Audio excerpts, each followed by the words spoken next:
हरिः ॐ ॐ गणानां त्वा गणपतिगुं हवामहे कविं कवीनामुपमश्रवस्तमं ज्येष्ठराजं ब्रह्मणां ब्रह्मणस्पत आनशृण्वन्नोतिभिः सीदसादनम् ॐ श्रीमहागणाधिपतये नमः।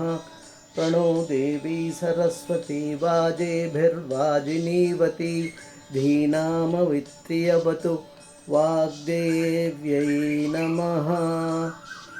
ॐ मातृदेवो भव पितृदेवो भव आचार्यदेवो भव अतिथिदेवो भव। हरिः ॐ ओम नमो श्री शंकर भगवत्पाद जगद्गुरुवे नमः। ओम नमो भगवते रामानुजाय नमः।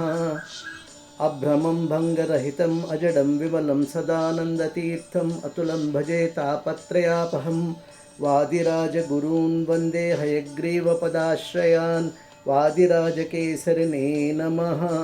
पूज्याय राघवेन्द्राय सत्यधर्मरताय च भजतां कल्पवृक्षाय नमतां कामधेनुवे।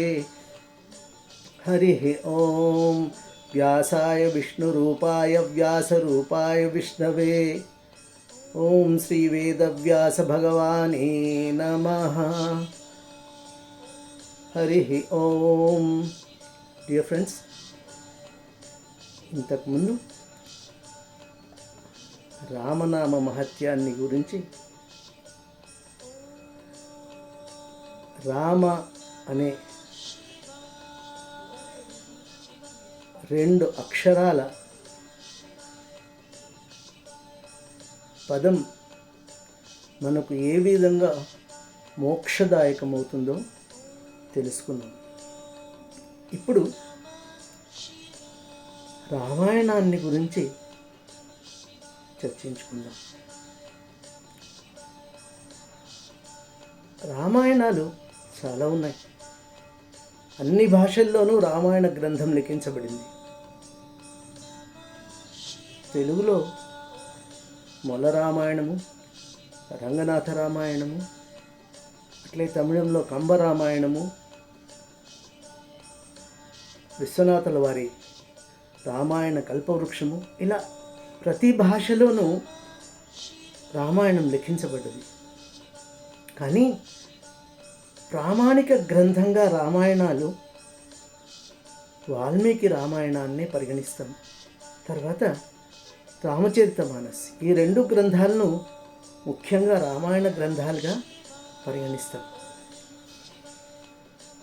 ఇంతకుముందు ఆల్రెడీ చెప్పుకున్నట్టుగానే మనం రామాయణ ఏ గ్రంథరచనైనా ఆ కవి యొక్క దృక్పథాన్ని బట్టి రచింపబడుతుంది.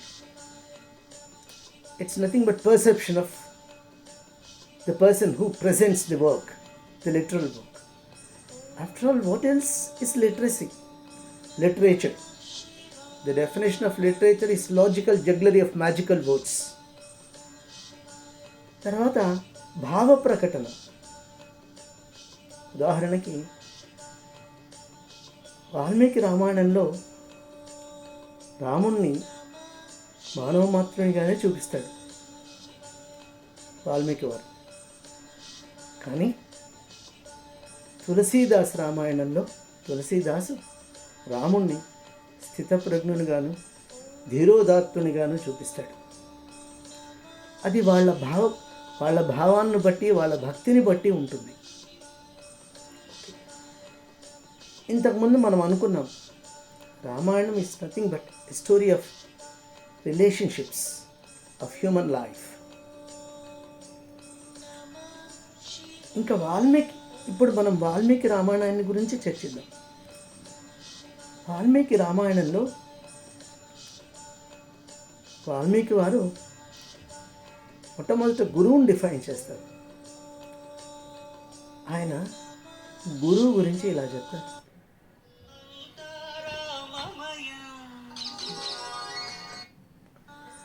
ఓం కుకారశ్చాంధకారశ్చ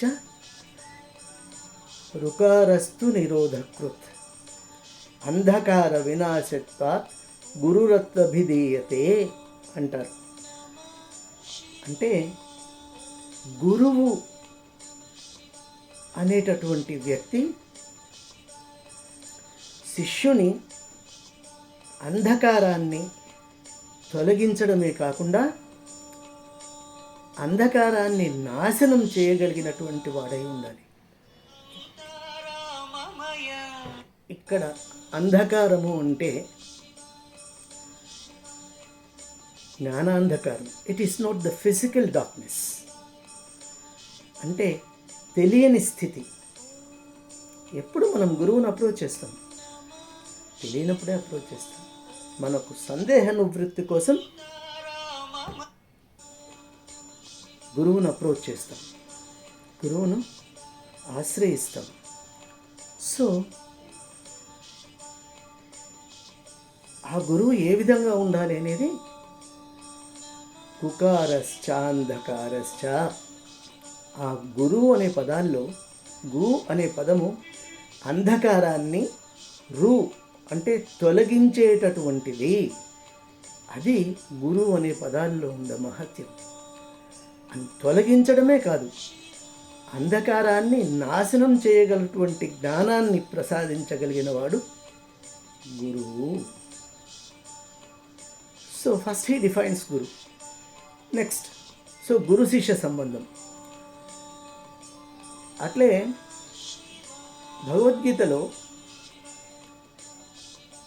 కృష్ణుడు ఒక మాట చెప్తాడు. అంటే గురువు అనేవాడిని ఏ విధంగా అప్రోచ్ చేయాలి, గురువు అనే ఆయన మనకు ఏమి లభింపచేస్తాడు. తద్విద్ధి ప్రణిపాతేన పరిప్రశ్నేన సేవయా ఉపదేక్ష్యంతి తే జ్ఞానం జ్ఞానినస్తత్వదర్శినః అంటాడు.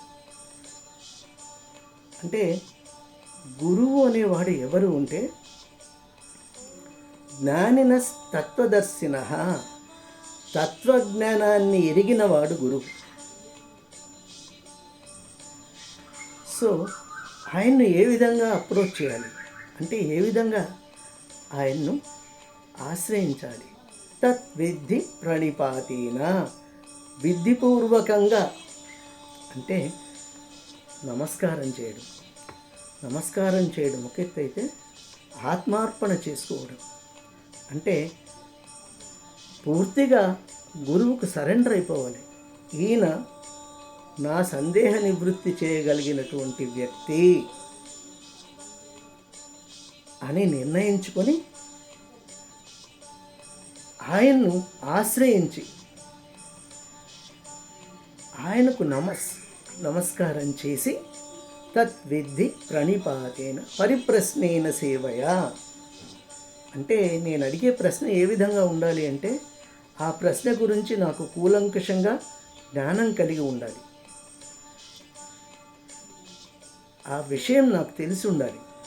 అంతేగాని గురువును పరీక్షించడానికి పరిహసించడానికి అయి ఉండకు. తెలుసుకోవాలి అని I must be 100% dedicated in my effort in knowing this, in clearing of the doubt. ఆయన్ను ప్రశ్నిస్తే నాకున్న జ్ఞానాన్ని బట్టి, నా అర్హతను బట్టి ఉపదేక్ష్యంతి తే జ్ఞానం, ఏ జ్ఞానాన్ని అయితే నేను ఆశిస్తున్నానో ఆ జ్ఞానాన్ని ఆయన ప్రసాదిస్తాడు. How beautiful it is. So గురువు అనేవాడు ఏ విధంగా ఉండాలి అనేది కూడా మన శాస్త్రంలో చెప్పబడింది. Right, let us come to our Ramayanam. And here ముందు గురు శిష్యుల సంబంధాన్ని చెప్తాడు. తర్వాత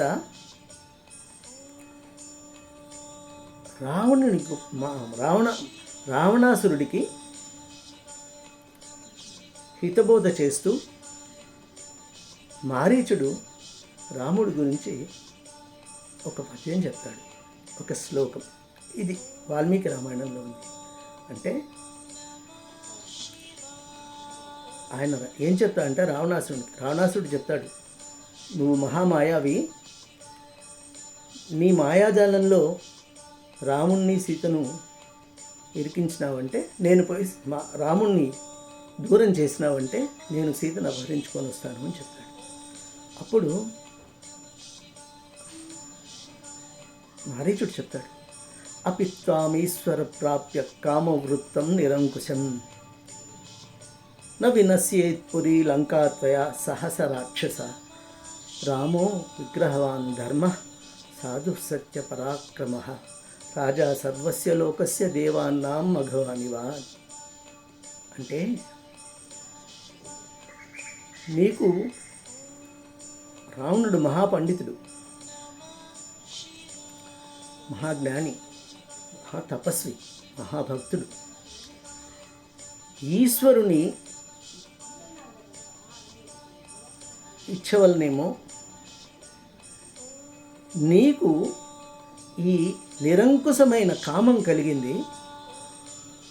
ఒక్కసారి ఆలోచించుకో, ఈ కామాగ్నిలో నువ్వు నీ రాక్షసులతో సహా ఎక్కడ దగ్ధమైపోతావు.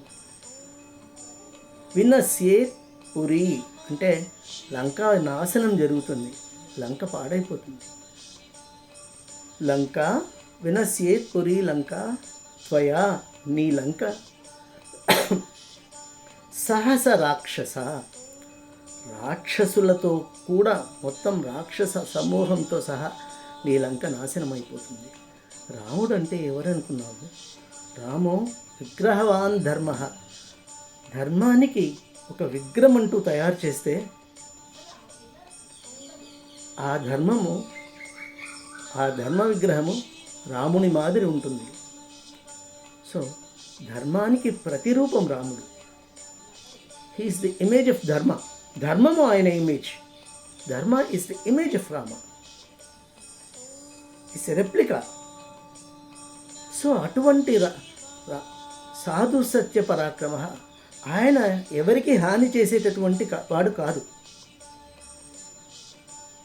సత్యవంతుడు, పరాక్రమవంతుడు. ఆయన నీకు నాకే కాదు, సమస్త లోకాలకు రాజు అయినటువంటి వాడు. సమస్త దేవతలతో కూడా అందరికీ ఆయన రాజు. అటువంటి వాడితో నువ్వు కోరి వైరం తెచ్చుకుంటున్నావు అని చెప్పాడు.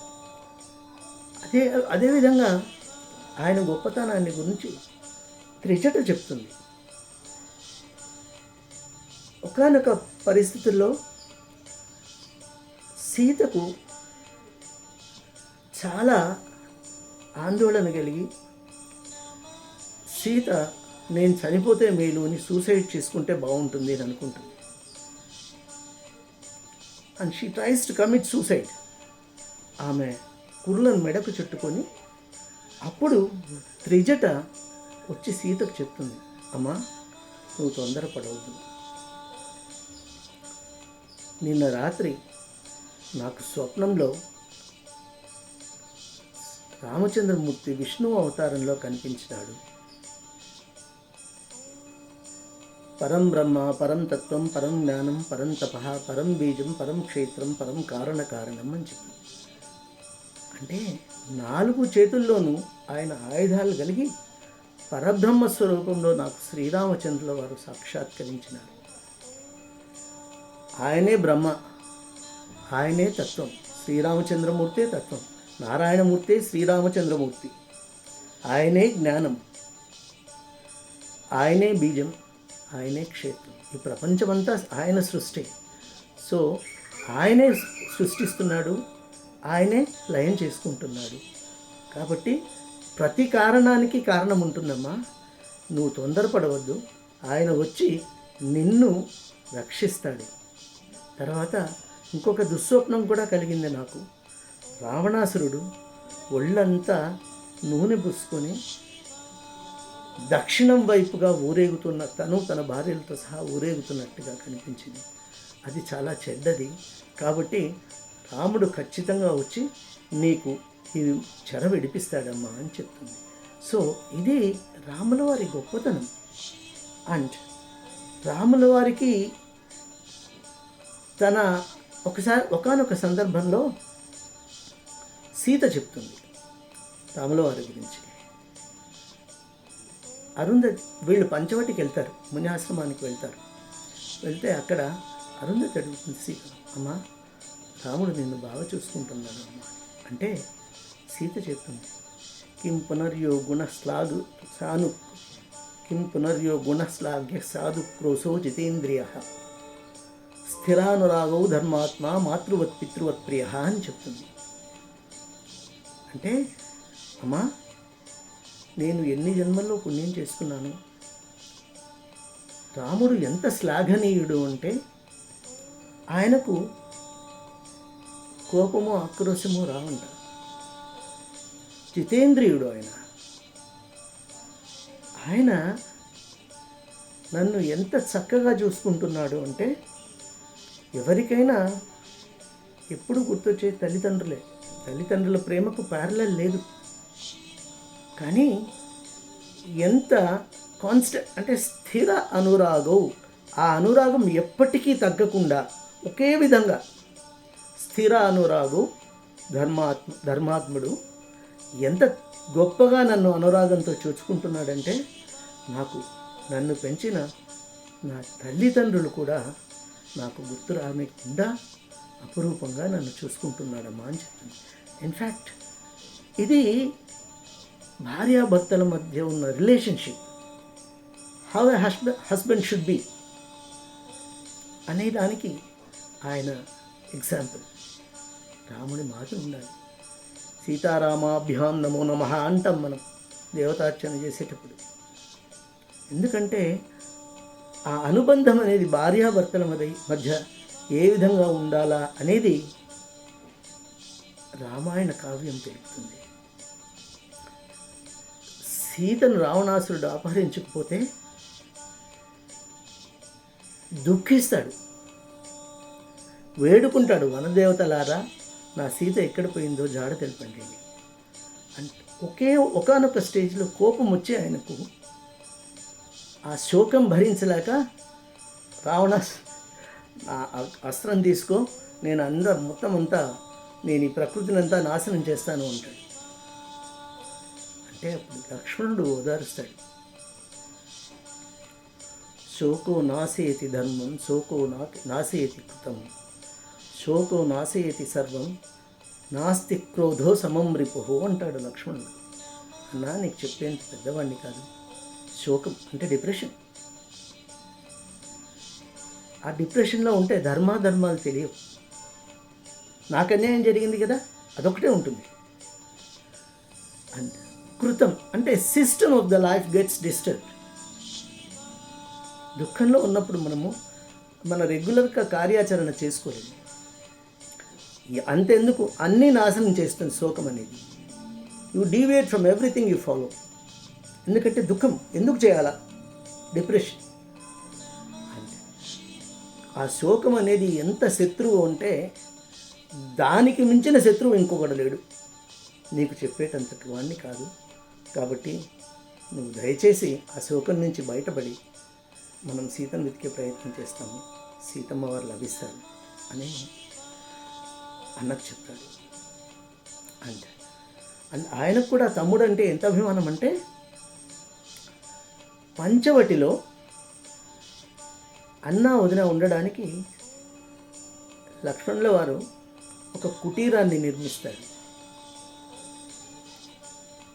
ఎంత చక్కగా నిర్మిస్తాడంటే ఆ కుటీరాన్ని చూసి శ్రీరాముడు పరమానంద భరితుడవుతాడు. అప్పుడు రాముడు అంటాడు, ధర్మజ్ఞేన భావజ్ఞేన కృతజ్ఞేన చ లక్ష్మణ త్వయా పుత్ర ధర్మాత్మ నా పితా సంవృత్త మమ అంటాడు. అంటే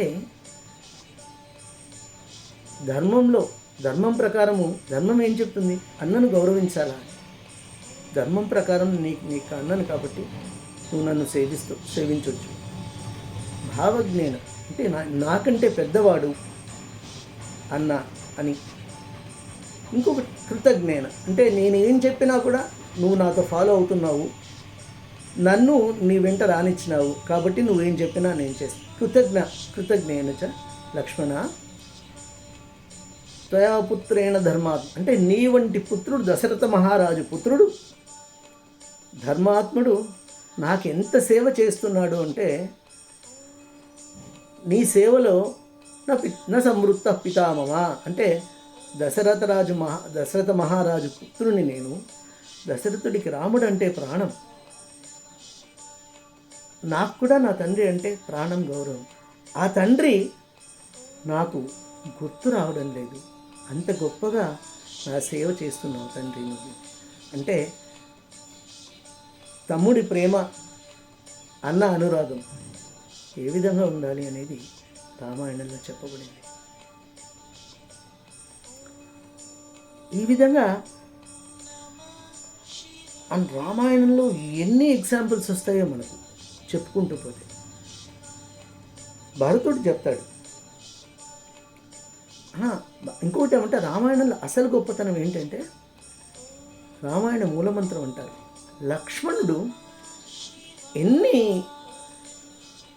అస్త్రాలు వేసినా ఇంద్రజిత్తు మరణించడు. అప్పుడు లక్ష్మణుడు ఒక అస్త్రం సంధించి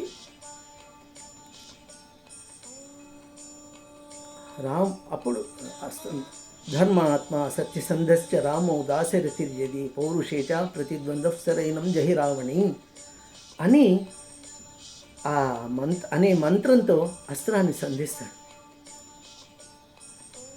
అప్పుడు ఇంద్రజిత్తు మరణిస్తాడు.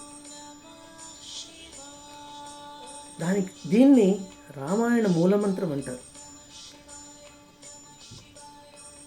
దీనికి అర్థం ఏమి అంటే,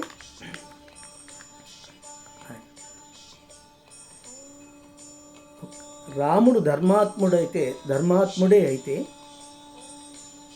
దశరథ రాజపుత్రుడైన రాముడు ధర్మాత్ముడే అయితే, ఈ శరం నా పౌరుషంతో ప్రతిద్వంద్వి అయిన రావణపుత్రుడు నాతో యుద్ధం చేస్తున్న ఇంద్రజిత్తును సంహరించుగాక. అప్పుడు ఇంద్రజిత్తు మరణిస్తాడు. ధర్మాత్మ సత్యసంధశ్చ, రాముడు ధర్మాత్ముడు, సత్యసంధుడు, దశరథరాముడు అంటే దశరథుని పుత్రుడు అయితే, ప్రతిద్వంద్వ సరైనం జహరా, నా ప్రతిద్వంద్విని అంటే నాతో యుద్ధం చేసేటువంటి వైరిని ఈ బాణం సంహరించుగాక అని. అప్పుడు ఇంద్రజిత్తు మరణిస్తాడు. దీన్ని రామాయణ మూలమంత్రం అని కూడా అంటారు.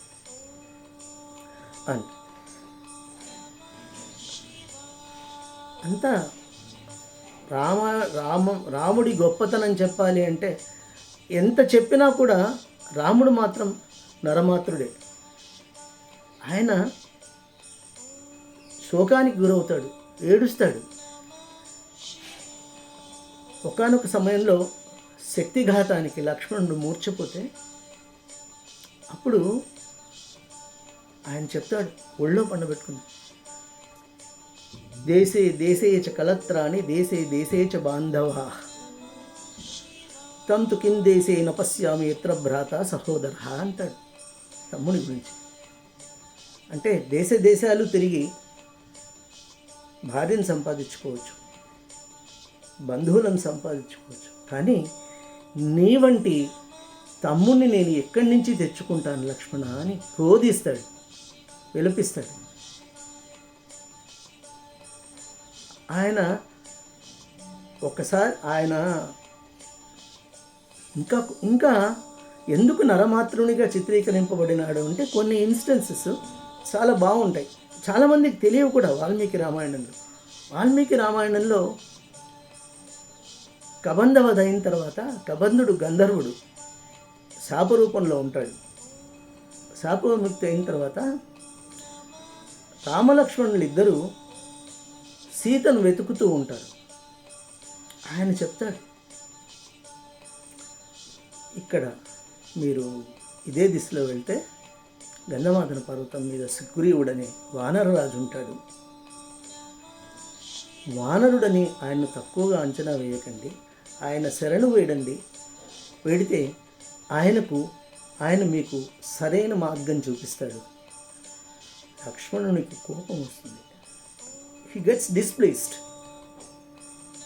ఇక్ష్వాకుల సంజాతుడు దశరథ రాజపుత్రుడు మహామనిషి రాముణ్ణి పోయి ఒక వానరరాజును శరణు వేయడమంటున్నాడు. ఏమబ్బా అని బాధపడతాడు. లక్ష్మణుడు ఊరడిస్తాడు, రాముడు ఊరడిస్తాడు లక్ష్మణుడిని. ఏం తప్పులేదు, పోదాంపై అప్రోచ్ చేస్తాను. అక్కడ పోయినప్పుడు కూడా లక్ష్మణుడు సుగ్రీవుడి దగ్గరికి వెళ్ళినప్పుడు దశరథ మహారాజు పుత్రుడు, ఉత్తమోత్తముడు, శ్రేష్ఠుడైనటువంటి శ్రీరామచంద్ర ప్రభు మిమ్మల్ని మీ దగ్గరికి మిమ్మల్ని మీ దర్శనం కాంక్షిస్తున్నాడు అంటే లక్ష్మణునికి he cannot digest the fact. శరణు వేడడము అనే పదము నచ్చదు.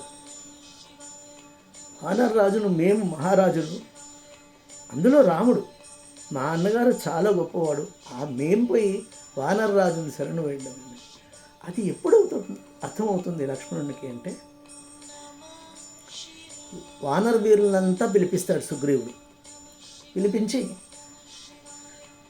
4 దిశల్లోనూ అంటే ఒక్కొక్క దిశలో ఏమేమి ఉన్నాయి అని చెప్తాడు. దానిలో ఈవెన్ లంక అనే ఈ 100 యోజనాల సముద్రం ఉంది, సముద్రం దాటిన తర్వాత లంక ఉంది అని కూడా చెప్తాడు. టోటల్గా ఎంత గొప్పగా ఉంటుంది ఆ వర్ణన అంటే ఇట్స్ అబౌట్ 80 పేజెస్. అంత చక్కగా వర్ణిస్తాడు. అంటే మొత్తం ప్రపంచంలో ఉన్నవన్నీ 4 దిక్కుల్లో ఎక్కడెక్కడ ఎవరెవరు ఏ రాజ్యం ఎవరెవరు ఉన్నారు అనేదంతా ఆయన కళ్ళకు కట్టినట్టుగా వివరిస్తాడు సుగ్రీవుడు. అప్పుడు అర్థమవుతుంది లక్ష్మణుడికి సుగ్రీవుడు ఎంత గొప్పవాడు అంటే. ఇవన్నీ అంటే న్యాచురల్గా మనం కూడా వి గెట్ హర్ట్. నువ్వు పలానా ఆయన అప్రోచ్ చేసి ఆయన హెల్ప్ తీసుకో అంటే తక్కువ ఎక్కువ అనేది ఆలోచిస్తాం. సో ఆ విధంగా నరమాతృనిగానే రాముడు చిత్రీకరింపబడినాడు ఇక్కడ. అండ్ రాముల వారి గొప్పతనము ఫైనల్గా భరతుడు చెప్తాడు. రావణ వధ అయిపోయిన తర్వాత వీళ్ళందరూ బయలుదేరి అయోధ్యకు చేరుకుంటారు. భరతుడు మహాభక్తుడు. ఆయన కూడా పాదుకలను పెట్టి పాదుకలకు అభిషేకం చేసి ఆయన రాముని ప్రతినిధిగానే ఉంటాడు. జటాజూటాలు ధరిస్తాడు. ఆయన కూడా రాజ్యభోగాలు అనుభవించాడు during the absence of Ramachandramurthy. అది ఆయన అభిమానం, ఆయన భక్తి. భరతుడు చెప్తాడు అక్కడ, యావదావర్తతే చక్రం యావతీ చ వసుంధర తావత్వమిహ సర్వస్య స్వామిత్వం అనువర్తయ అని. అంటే ఈ భూమండలంలో ఎవరైనా ఏదైనా కావాలనుకుంటే, ఉదాహరణకి ఒక పిల్లవాడు ఒక బొమ్మ కావాలనుకుంటే తండ్రి తెచ్చిస్తే దాన్ని తనే సంపాదించినటువంటి ఫీలింగ్, ఇది నాది అనే భావంతో మహా ఆనందం పొందుతాడంట ఆయన. ఆ ఆనందాన్ని చూసి తండ్రి కూడా ఆనందపడతాడంట. అటువంటిది భూమండలానికంతా తండ్రి అటువంటి వాడు రాముడు. ఎవరికి ఏం కావాలన్నా ఇవ్వగలిగినంత గొప్పవాడు రామచంద్రమూర్తి. సో రామునికి ప్యారలలే లేదు. ఐడియల్ హ్యూమన్ బీయింగ్ అంటే రాముడే. దశావతారాలన్నీ ఒక ఎత్తు, రాముడు మాత్రమే ఒక ఎత్తు. ఎందుకంటే జితేంద్రియుడు అనే పదానికి అర్థం శ్రీరామచంద్రమూర్తి. రామాయణంలో ఉన్నదంతా ఇదే. తండ్రి ఏ విధంగా ఉండాలా, తండ్రి ఏం చేయాలా ఏం చేయకూడదు, కొడుకు ఏ విధంగా ఉండాలా, తమ్ముడు ఏ విధంగా ఉండాలా, మంత్రులు ఏ విధంగా ఉండాలా, ప్రజలు ఏ విధంగా ఉండాలా, భర్త ఏ విధంగా ఉండాలా, భార్య ఏ విధంగా ఉండాలా. అండ్ ఇంకొక నీతి ఏమంటే, ఎన్ని ఉన్నా కూడా ఎప్పుడైతే బుద్ధి ధర్మాన్ని దారి తప్పుతుందో అప్పుడు ఎంత గొప్పవాడైనా నశించక తప్పదు. దీనికి రావణాసురుడు ఉదాహరణ. ఎందుకంటే రావణ బ్రహ్మ ఒకానొక చోట నేను రామాయణాలు చాలా ఉన్నాయి. మారీచ హితబోధ అని ఒక చోట తెలుగులో ఉంది అది. యవ్వాని చేత పూజింప ఈశ్వరుడిచ్చగించును, సందేహ నివృత్తి కొరకు ధర్మదేవత యవ్వాని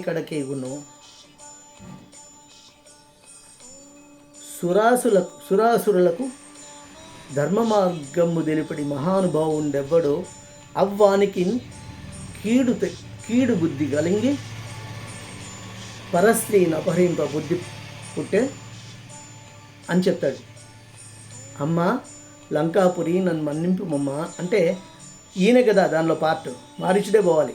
అందుకని అంటే ఎవడి చేత ఈశ్వరుడు అంటే ఈశ్వరుడు పూజ ఫలానా భక్తుడు చేయాలా అని అనుకుంటాడు, అంత గొప్ప భక్తుడు. ధర్మదేవతకు సందేహం వస్తే సందేహ నివృత్తి కోసం రావణాసురుని దగ్గరికి పోతుందంట. అంత ధర్మశాస్త్రాన్ని ఎరిగినవాడు. సురాసురులు ఎవరికైనా సరే అందరికీ ఆదర్శమైన వీరుడు, పండితుడు. అటువంటి వానికి పరస్త్రీని అపహరించే పాడుబుద్ధి పుట్టిందమ్మా. దీనిలో నేను కూడా పాత్ర అవుతున్నాను, నన్ను మన్నింపు. దీంతో ఖచ్చితంగా నీకు హాని జరుగుతుంది, లంకాపురి నాశనం అయిపోతుంది. అమ్మ లంకాపురి నన్ను మన్నింపుమమ్మ అంటే సో పోగాలము దాపరించినప్పుడు అని అంటారే అట్లా. అంటే పోయే కాలం వచ్చినప్పుడు ధర్మభ్రష్టత్వం అదే వస్తుంది. ఎంత గొప్పవాడికైనా సరే చెడు ఆలోచన వచ్చింది అంటే ఏ విధంగా చెడిపోతాడు అనేదానికి కూడా రామాయణం ఎగ్జాంపుల్. రామాయణం అంటే రాముడి గొప్పతనమే, ఇంకా వేరే ఏం కాదు. రాముడు శ్రీరామచంద్రమూర్తికి ప్యారలల్ లేదు. సో మనమందరూ శ్రీరామచంద్రమూర్తిని ప్రార్థిద్దాం, శ్రీరామనామాన్ని తలుద్దాం. శ్రీరామ శ్రీరామ శ్రీరామ. ఓం నమ శివాయ. Thank you very much.